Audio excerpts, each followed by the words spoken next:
Welcome to Let's Talk. Here we will focus on the hustle, the juggle, and everyday struggle of small business. About their everyday struggles, stresses, and ways they have been able to overcome the challenges of running their business. We welcome questions and comments, so please feel free to email us at admin@PlemonsCPA.com. We hope you enjoy, and above all, we hope it helps.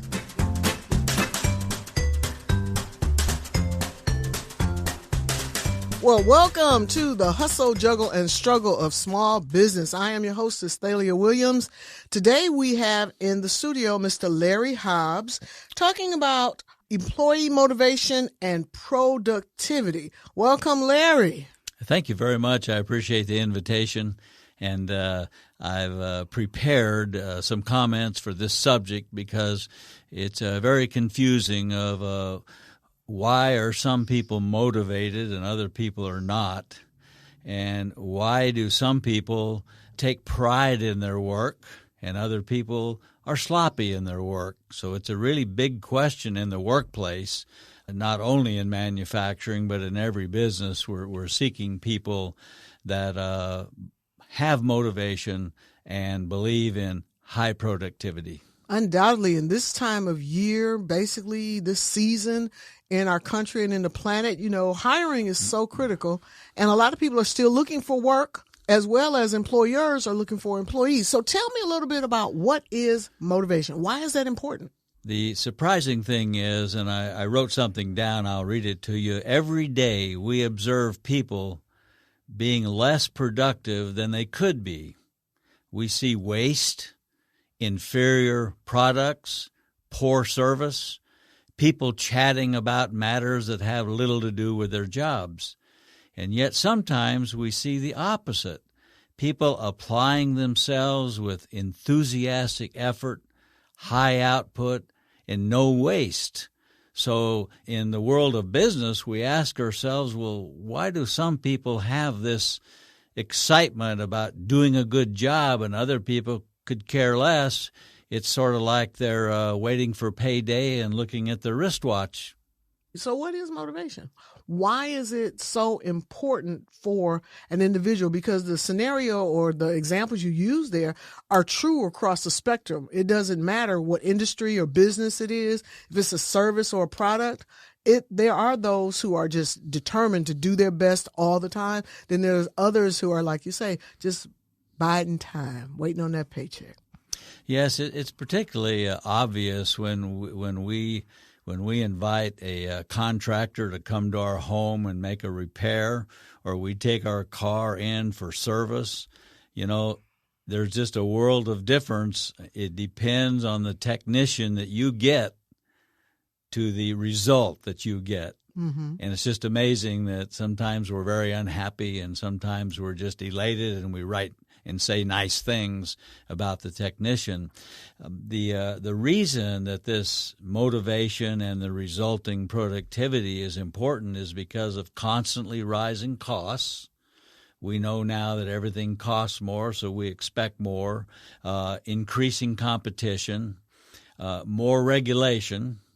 And these regulations require supervisors and managers to support their employees. Last week we talked about discipline, and we know that discipline is not a punishment.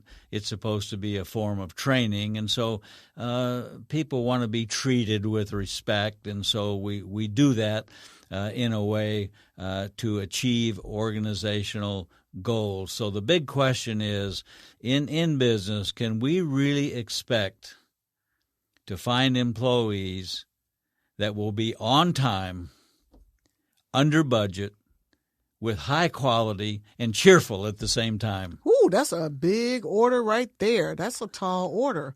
Well, let's address some of those things. Talk about it. Chop it up for us a bit. Well, the first thing I'd like to mention, of course, the relationship between motivation and productivity. So I'll start with the productivity.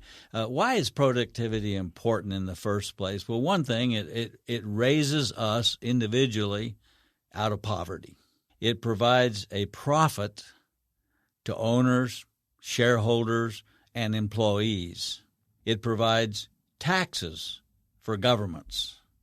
It spreads the wealth throughout society. And of course, managers must rely on their employees to get the work done. You know, an individual owner or manager only has so many hours in the day, and if your business is of any size, you have to hire people and you have to get them to do the work. And so there's a relationship there that's very important. So productivity is important because our society needs it. In those countries, communist countries and socialistic countries, history and even current history shows that when the government owns everything, the employee motivation goes down because they don't share in the profits. And whether they do a good job or a sloppy job, it doesn't matter. The government owns everything. The government redistributes it, and the people lose their motivation. So our form of government and democracy is that wonderful situation where the harder we work, the better we can do. And the higher productivity we have, the results improve us as an individual. And, of course, as I mentioned, it pays taxes and provides jobs and raises us out of poverty.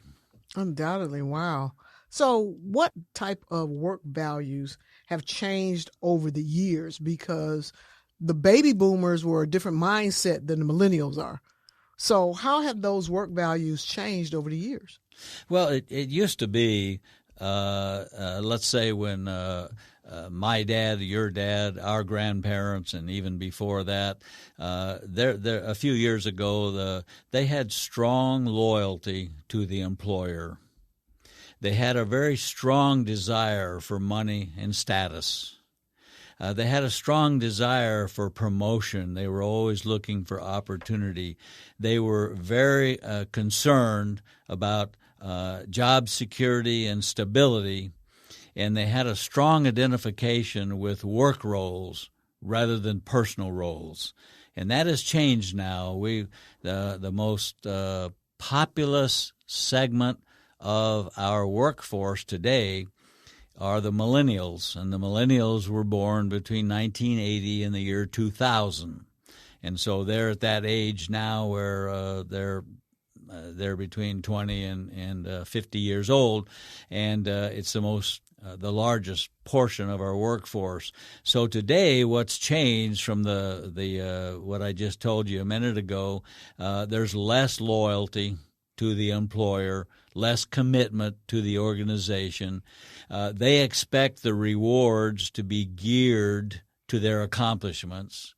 They have a very high need for recognition based on their contribution.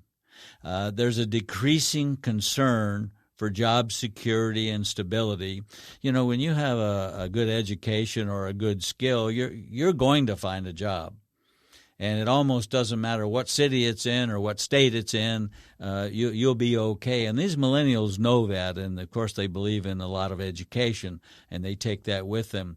There's a decreasing concern for job security and stability, and they view leisure time as being just as important as work time, and that is to say that they want a 50-50 balance between their work life and their personal life, and they demand that. They have a high need for communication with management.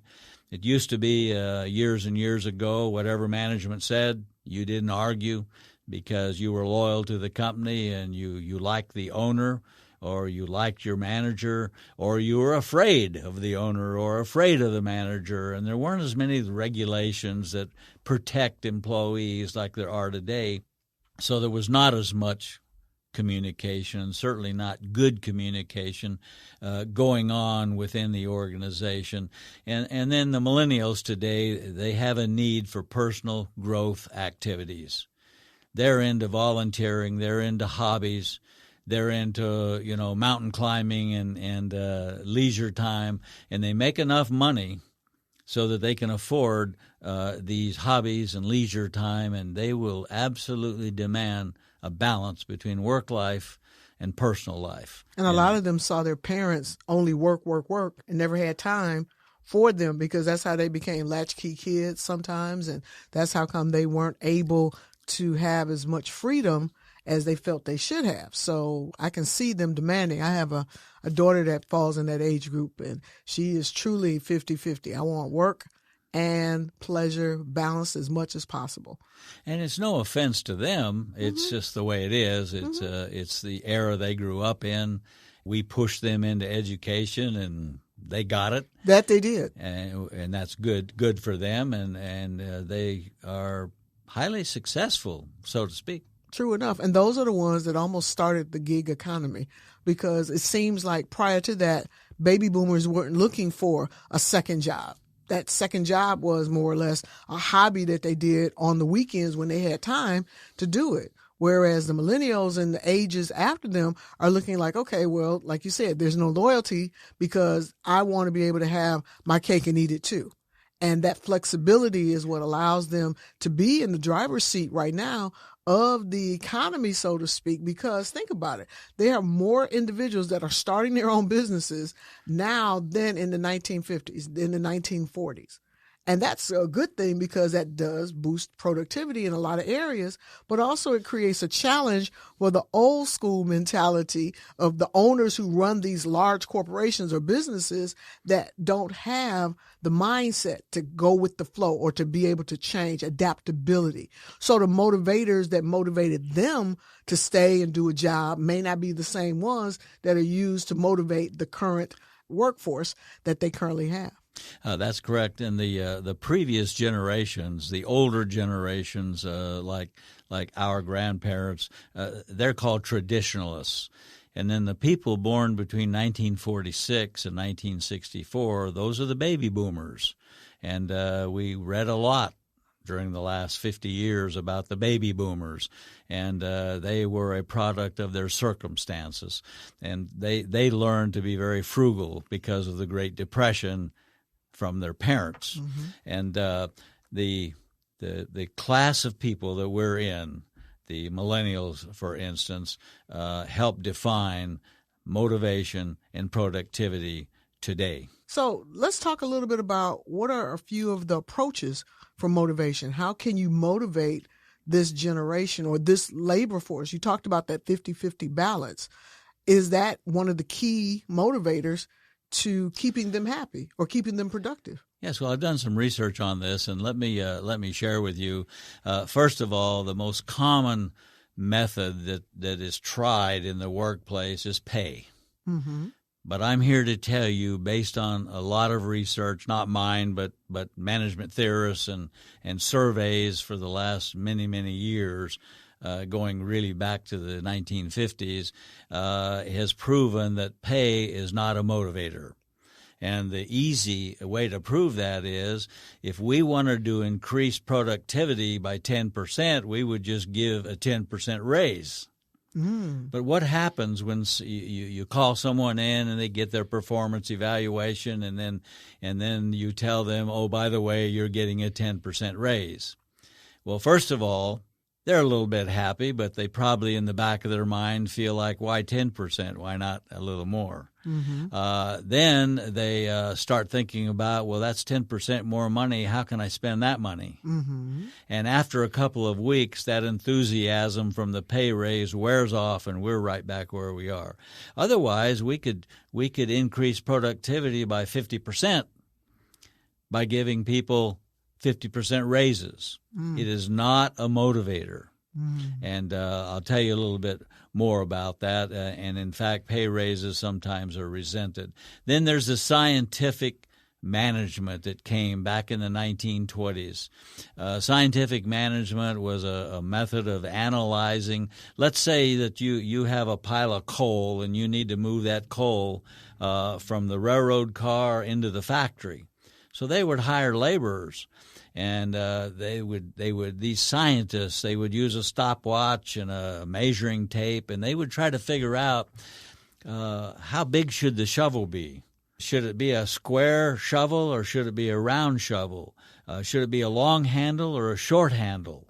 And they scientifically analyzed every job in the workplace, and they tried to get the machine and the person to match that machine as being idealistic, and that was all a method of increasing productivity. Sounds like industrial engineering. It was, and it really started. There were people like Frederick Taylor back in the day, really 100 years ago, and he started that. It's called the scientific management movement, and it did have some effects. And even today, we still analyze like crazy. We analyze even more with computers than we did before we had computers. But that was one method. People tried to increase productivity. Let's make the equipment and the tools and machinery and the processes as efficient as possible. And then another way of another approach to improve is the selection. Let's select people that have the characteristics of a successful person that's already doing that job. And I'll just give you an absurd example that I learned many years ago. A moving company that moves furniture, they will not hire a tall person. They only hire short, squatty men because the short, squatty man moving the furniture does not hurt his back. Wow. The tall man will hurt his back trying to lift furniture. You will see across the industry they're looking for a certain type of person to be a furniture mover. Wow. And it's the short, squatty, stout, strong, hefty individual, not a lanky individual, a little bit on the thin side. And so selection, so what do we do in selection? We check people's backgrounds. We check their previous jobs to see how successful they were. We use behavioral interviewing. Behavioral interviewing is where we ask the applicant, tell me about a time that you were successful on the job, or tell me about a time you disagreed with your boss. What did you do about that? And that's trying to predict future behavior by measuring past behavior, and that's called behavioral interviewing. And so selection of employees is one way of doing that, and you can even give people written tests to find out how good are they at math, how likely are they to be successful in sales, are they technical. It goes back to the typing test years ago that they used to give. I don't know if you remember those days. I certainly do. Because I was in college back in the 60s, and if you were looking for a typing job, sit down, here's a piece of paper, show me how you can type. And that's trying to improve productivity through selection. And the challenge always is, even with the tests, be the written test, which is more accurate, because if you can't add 1 + 3, we can't have you as an accountant or a financial person. Nor can we have someone who doesn't know how to spell be a writer for our newsletter. So I can understand that, but the behavioral and personality tests sometimes can be misleading because they want to give you the answer they feel is what you're looking for versus what they would really do because they want the job. So how do we keep those individuals from becoming a part of our team? But if we do get one, how do we motivate them? Because once they're in the door, sometimes their motivation, it starts out, yes, we're going to do this. I'm going to be able to do that. I'll help you, whatever. Is that where the term came in, other duties as needed, to help motivate them or allow some flexibility in the creativity or the ability to offer different types of work? Oh, that's a good question. But one thing you said I want to pick up on, and that is these personality characteristic tests. And they are 92% accurate. And the way they create, and I've used many of them as an HR manager, tested many people. There are different brands you can use, but these tests are 92% accurate. They're very good predictors because what they do is they survey a large group, thousands of very successful people in a certain job. And they look at all of their characteristics, all of their personality, all of their quirks, all of their habits. And out of those, they can predict that if you have a percentage of those habits, quirks, education, skills, the way you treat other people, they can predict that you will be successful in this job because you have the characteristics and traits of other people that are successful in the job. And those personality tests are 92% accurate, and they only cost $20 to $35 a test. So if you really want to improve the way you're hiring people, use the written test. And by the way, you cannot cheat on those tests because built into those tests are trick questions that if you answer the wrong way, not the way you feel, but the way you think that they want you to answer, you're busted. Continuing along, though, there's still some other approaches as we're trying to find motivated people that in turn leads to high productivity. Worker training. Worker training is one of those things. There's two ways to get a productive employee. You can pirate them, that's stealing employees from other employers. And you can pay a premium, and you can raid your competition, and you can find people that are already doing that type of work, and they're highly successful, and you basically steal them, and they hit the ground running. They have a track record, they're very successful, and they'll be successful for you. But that's a little more expensive and also a little more difficult. So what most employers do is they hire someone that has a pleasant personality and the necessary background, and they train them, and either on-the-job training or put them with a mentor or other ways of training, classroom training, skills training, send them out to vocational training. So you can either hire a person at a premium and get a successful person, or you can train them and form them and mold them to do what you want them to do. Either way costs about the same amount of money. One, you get a quicker result. So worker training is a sound basis for productivity. Now, another approach to motivation is good supervision. It's been said that when people quit a job, they're really quitting their supervisor. Because what they think of their supervisor is what they think of the company. Because the first-line supervisor, your immediate supervisor, manager, department head, director, whatever the title is what you think, because they're the ones who give you your directions and give you the news.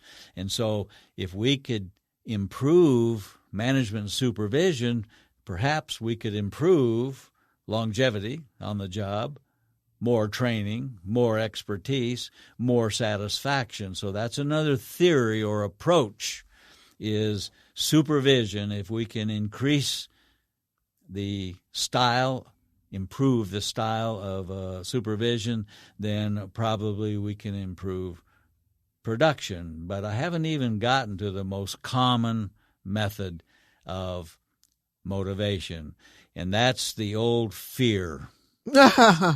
Like we talked last week in discipline, it's just the oldest technique known to man. You will do what I tell you to do because I'm the man, I'm the woman, I'm the boss, I'm the owner, I'm the director. I have a better title than you. I make more money than you. You just do what I say or there will be consequences. And they put a lot of pressure on people, and I'm not really convinced that that's a good way to motivate people. They might shake their head yes and say, okay, boss.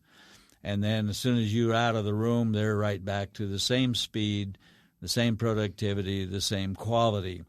And then there's another technique that I have to mention, and that's when you send people to motivation training. And they hire people in front of the audience that says, okay, we're excited, rah, rah, rah, we're going to do this and that and that, and aren't we all excited? And you're all excited in the meeting. As soon as you leave the meeting and you get back to your job and back to reality, that enthusiasm goes away because, yes, you were excited for a little while, and that's called the rah, rah approach. And, of course, all of this in summation, the best approach is really participatory management. Undoubtedly. That is, build a team, use human relations, give people as much as you can what they want, be friendly, be communicative to them, and that would be the participatory style of management and communication. And that's very difficult to achieve because either the employer or the employee or the supervisor usually has some hang-ups that get in the way of that. So there are many different approaches, but the real main thrust is how can we get more production out of these people? So, Chris, let's talk about some crucial conversations a business owner should have. Crucial conversations is a term that we always use to describe a couple different areas, but primarily succession planning. We had an instance the other day where we had a business owner that wanted to transition their business to another family member down the line, so legacy planning, for instance. But it was interesting because that business owner had actually paid for their kids to go to college and everything, and the kid didn't want to come back and run it. So we see that more and more frequently these days. So how do we have those conversations with family members or with a spouse on what we want to do with this business? Is it going to be able to provide what we need it to provide? Because most business owners have invested the majority of their assets in this business. It is their baby. Well, what happens whenever it's time to let that baby go? One way or another, whether it's to go to another family member, an unrelated third party, or if it's going to be time to close up shop or just sell it off. What do we do? How do we do it? What are the steps? When are we supposed to start the steps? Most of the time we find that business owners have not really considered this process at all.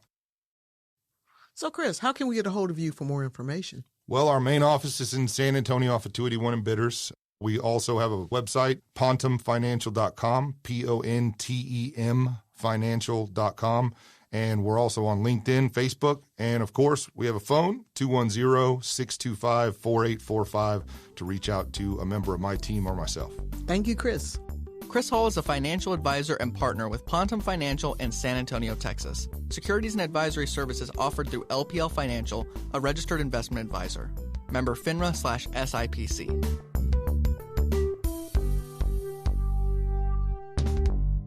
You know, we talked about in the beginning of this segment how there are some people who have motivation, they're willing to go above and beyond, or they're willing to put forth their best effort all the time. Then you have others who are just watching the clock. Is there some intrinsic reward that those who do well consistently versus the ones who do not? Let's talk a little bit about intrinsic reward. What is it?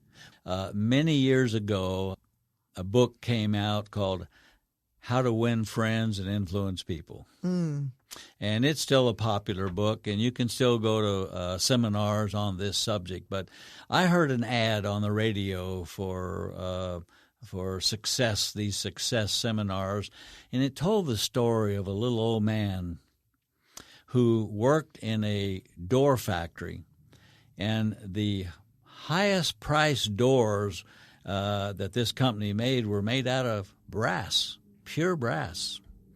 And when the door comes out of the furnace after it's been cast, it's pitch black because of the fire. It's charred. So they take the door to the little old man, and his job is to polish the door. And so he begins meticulously with his tools and his hands and the other equipment that they give him, and he begins rubbing and polishing the door. And as soon as that black comes off, pretty soon you see this beautiful brass. And eventually he gets all of the soot off of the door. And someone asked the old man one time, "How do you know when the door is finished?" He said, "Actually, the door is never finished. When it gets to a certain point, they just come and take the door away and bring me another one." He had pride in his work. You see this image of the man trying to polish the door, beyond expectations. And that's a truly motivated person. He enjoyed what he was doing. He was seeking perfection. He wasn't worried about his paycheck and the time clock and how long is my lunch period. None of that comes into it. It's just that I want this door to leave the factory as beautiful as it can possibly be.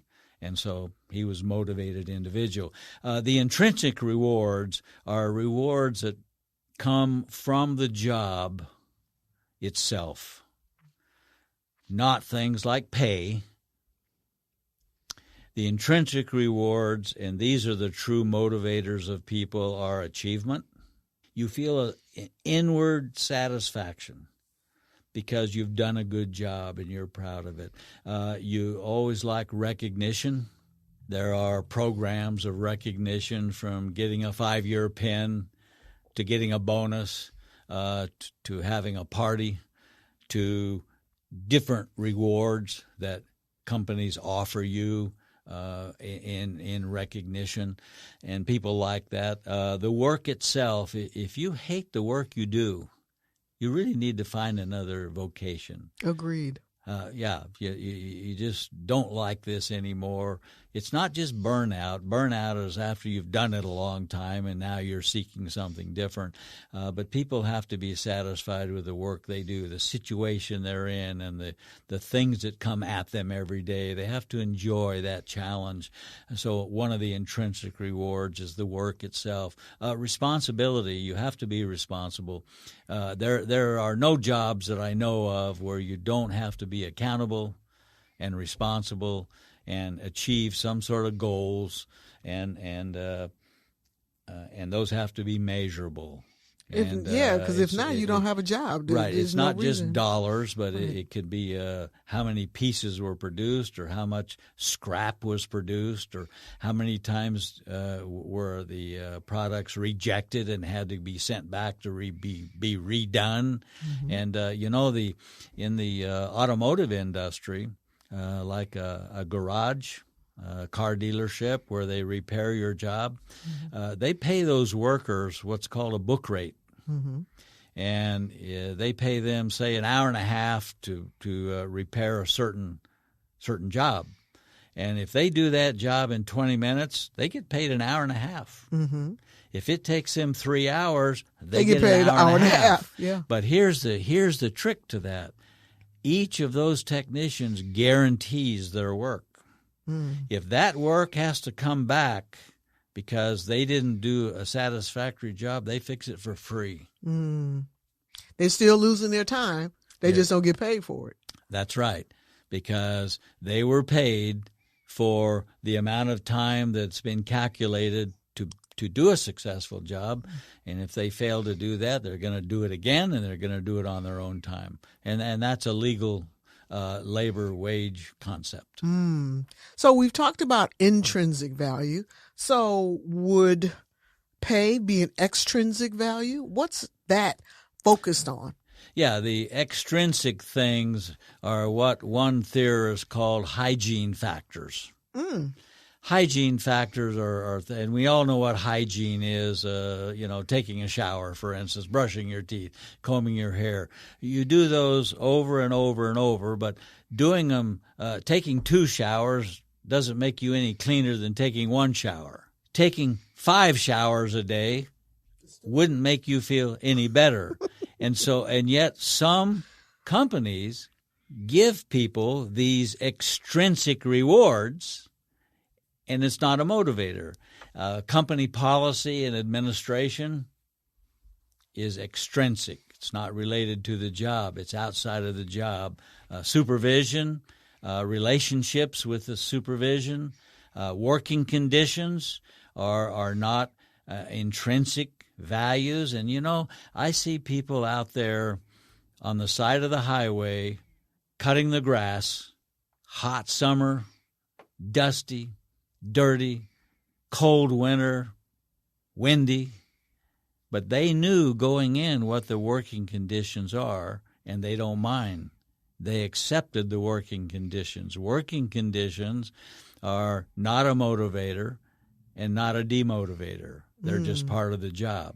And you would think that no one would want a job of working in a hole or a pipe that's a sewer line. But a lot of people take those jobs. It pays pretty good, and they know the conditions, and it doesn't bother them. So we have to look outside of the jobs themselves to find motivation.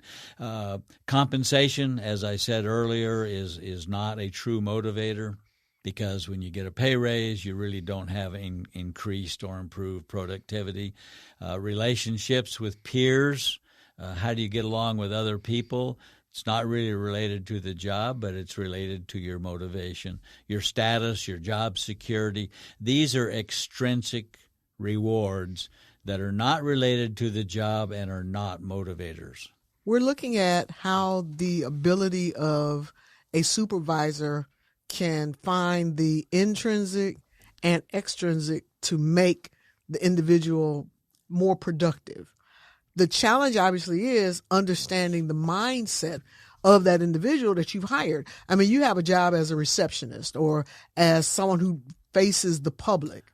You have to have a personality, obviously. You can't be rude, and, you can't wear your emotions on your sleeve and on your face every time. Hello, what can I do you for? Why are you here?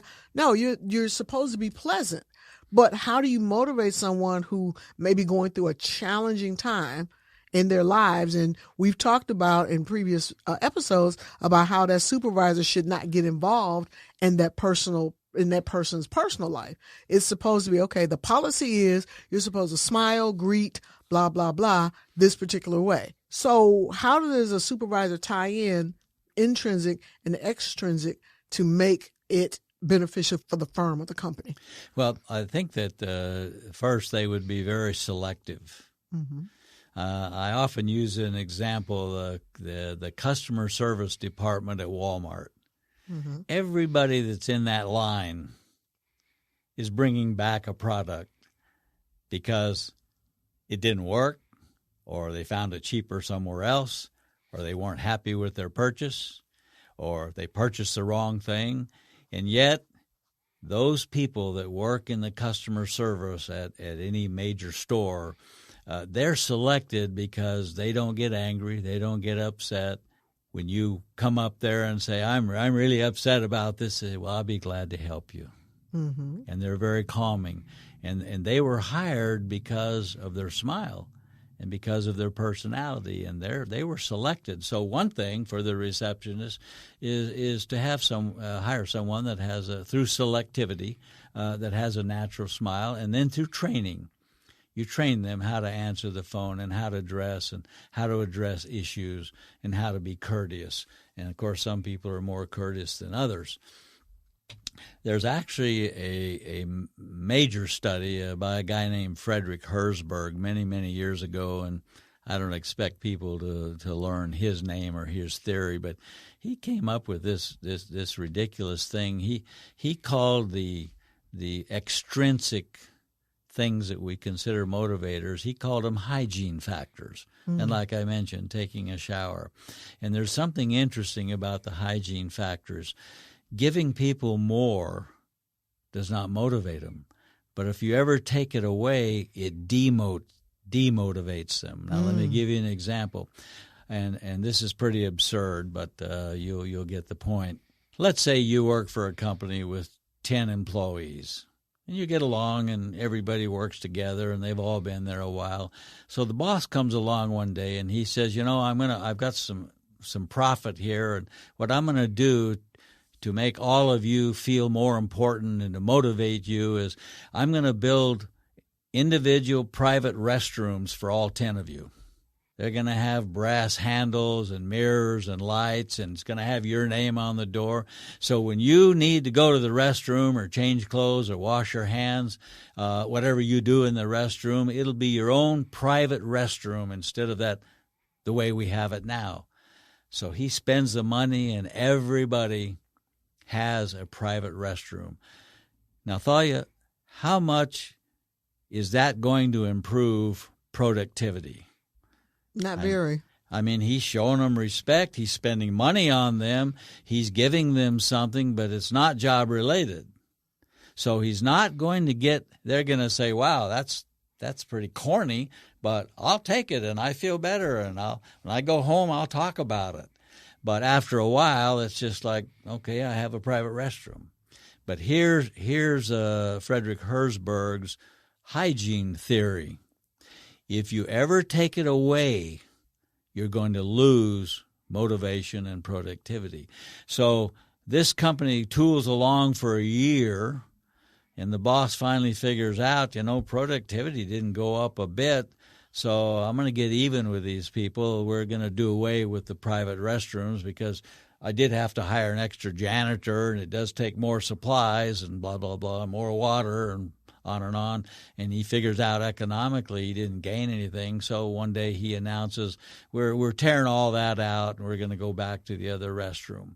What's going to happen to motivation and productivity with those people when you take something away that they got used to? Oh, man, they're not going to be happy. It's like, I can't go to my own private restroom. I got to use the common one again? Right. So that's his theory, that giving people things that have intrinsic value does improve outlook, motivation, productivity. But giving people things that are extrinsic in value does not improve productivity. And if you ever take it away, it's sort of like when you give someone a promotion, a demotion. When you cut their pay or you change them from full-time to part-time, you lose motivation. Unless, I would say, that person requested it, but then they had a reason for it.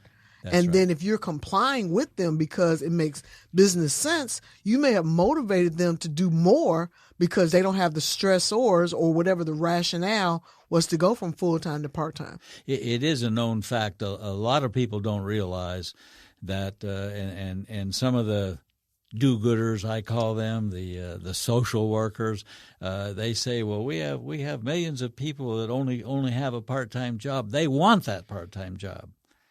They have some reason, school, pregnancy, a sick parent, someone in the family, a second job, and they want that part-time job. It's not that we have millions of people who are part-timers because they want to be full-time. And most people have never heard anyone say that before, so I'll say it. The research shows that a lot of people only want part-time. Maybe they're retired. They want to supplement their income, but they don't want to work 40 hours a week. Because they did that. That's why they retired. Oh, sure. I know a lot of retired school teachers that substitute, but not 5 days a week. No, they'll take a day or two. They'll make a couple of $100 and they're happy. They want to work part-time. Undoubtedly. And I think that's good because if given the opportunity to do so, they would be able to be more motivated. Because now it's like, okay, I have that quote-unquote work-life balance. Let's talk a little bit about why people keep their jobs.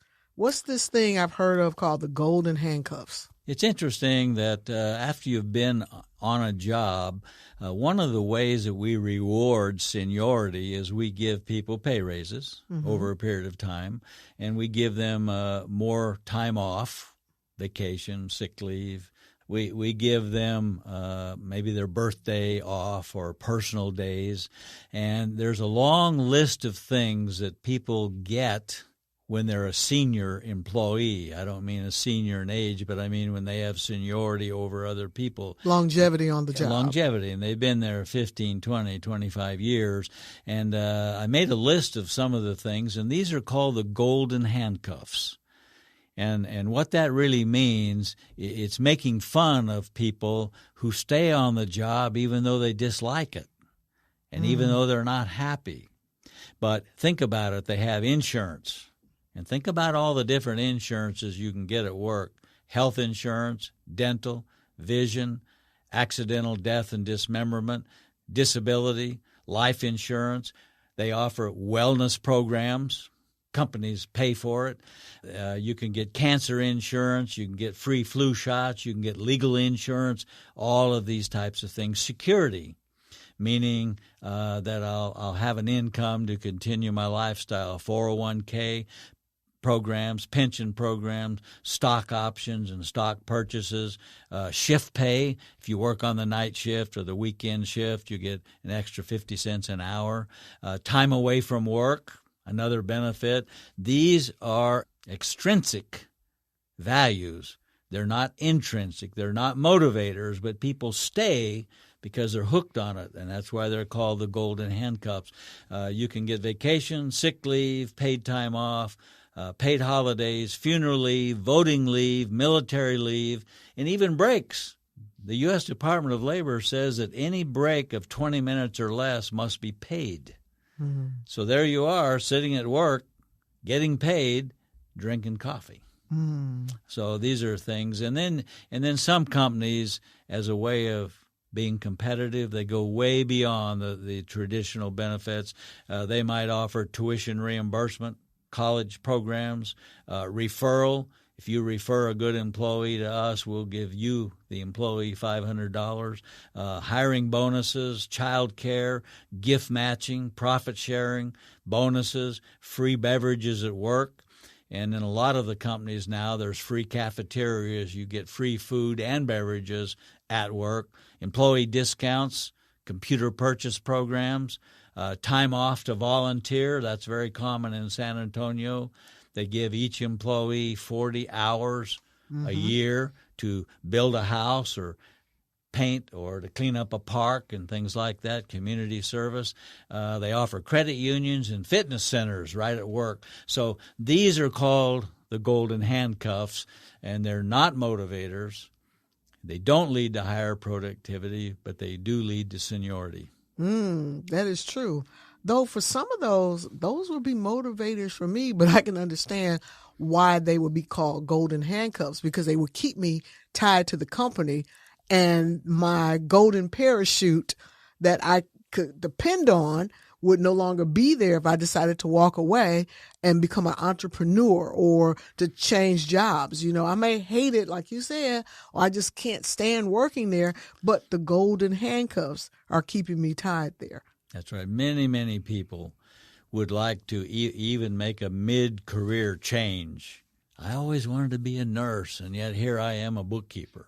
But my life goal is to be a nurse, but they're afraid to make that switch. I think they would be more motivated if they were able to become a nurse or whatever they really wanted to do, but people get bogged down in these golden handcuffs. Undoubtedly. Wow. What a way to end the session. So, Larry, give us a way that we can contact you if we want more information or your consulting services. How can we reach you?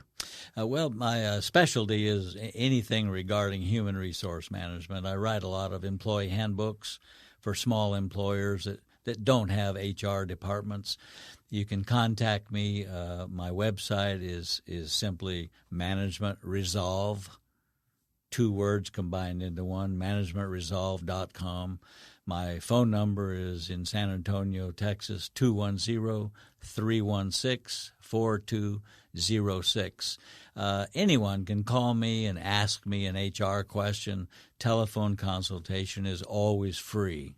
I just love to share knowledge, and since I've been in this industry, human resource management, since 1972, I have quite a bit of knowledge.